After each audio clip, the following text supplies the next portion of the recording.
নমস্কার বন্ধুরা, আর জি কুকিং চ্যানেলে আপনাদের সবাইকে স্বাগত। আজকে নিয়ে হাজির হয়ে গেলাম নিরামিষ বেগুনের এমন একটা রেসিপি যেটা থাকলে গরম ভাতে আর কিচ্ছু লাগবে না, সবাই আঙুল চেটে খেতে বাধ্য। তো চলুন শুরু করা যাক। এখানে আমি একটা বেগুন লম্বা লম্বা টুকরো করে কেটে নিয়েছি, আর আমার বেগুনটা খুব বড় ছিল, তাই 2 টুকরো করে তারপরে কেটে নিয়েছি। এখানে হাফ চামচ লবণ, হাফ চামচ হলুদ আর হাফ চামচ দেব লঙ্কার গুঁড়ো। আমি এখানে ঝাল লঙ্কার গুঁড়োটাই ব্যবহার করছি। এখন লবণ, হলুদ আর লঙ্কার গুঁড়োটা বেগুনের সঙ্গে খুব ভালো করে মাখিয়ে নিতে হবে, যেন কোথাও বাদ না থাকে। হাত দিয়ে ডলে ডলে আমি খুব ভালো করে বেগুনের সঙ্গে সব কিছু মাখিয়ে নিয়েছি। এখন চলে যাব সরাসরি রান্নাতে। একটা কড়াই গরম করে আমি দিয়ে দিলাম পরিমাণ মতো তেল। তেলটা গরম করে বেগুনের টুকরোগুলো দিয়ে দেব, তবে বেগুনগুলো খোসার সাইডটা প্রথমে তেলের ওপরে দিতে হবে, তাহলে বেগুনগুলো ভাজতে বেশি তেল লাগবে না। এক পিঠ ভাজা হলে বেগুনগুলোকে উল্টে দেব, আর উল্টে পাল্টে বেগুনগুলোকে একটু লাল করে ভেজে নেব। আর যেন খেয়াল রাখতে হবে বেগুনগুলো পুড়ে না যায়, সেটা মাথায় রাখতে হবে। আর লঙ্কার গুঁড়ো দেওয়ার দরুন বেগুনগুলো ভাজার পরেও দারুণ কিন্তু একটা কালার আসে। দেখুন কত সুন্দর বেগুনগুলো ভাজা হয়ে গেছে। এখন এই বেগুনগুলোকে আমি উঠিয়ে নেব। বেগুনগুলো উঠিয়ে নিয়ে বাকি বেগুনগুলো আমি একইভাবে ভেজে নেব। বন্ধুরা, এই বেগুন ভাজা কিন্তু গরম ভাতে খেতেও দুর্দান্ত লাগে।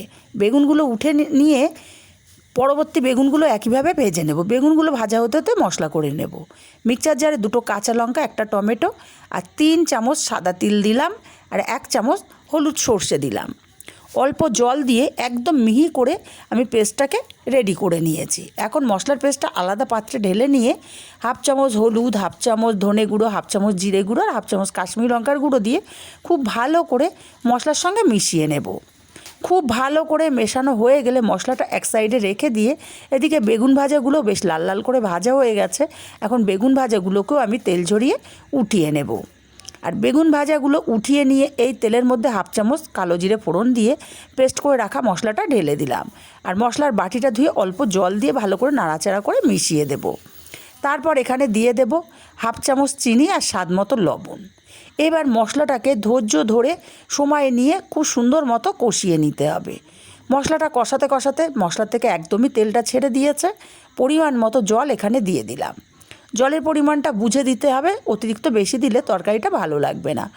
ভালো করে নাড়াচাড়া করে প্রথমে ঝোলটাকে আমি 5 মিনিট ফুটিয়ে নিয়ে তারপরে ভেজে রাখা বেগুনগুলো এক এক করে এখানে দিয়ে দেব।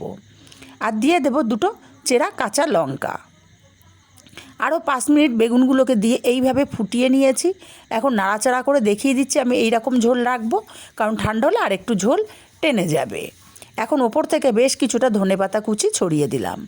ধনেপাতা কুচিটাকে ছড়িয়ে দিয়ে ভালো করে নাড়াচাড়া করে মিশিয়ে নিতে হবে। তারপর আলাদা পাত্রে নামিয়ে নিলেই রেডি দুর্দান্ত স্বাদের তিল বেগুন। রেসিপিটা কেমন লাগলো কমেন্ট করে জানাতে ভুলবেন না। ভালো লাগলে কাছের আত্মীয় স্বজন বন্ধুবান্ধবের কাছে শেয়ার করতে ভুলবেন না।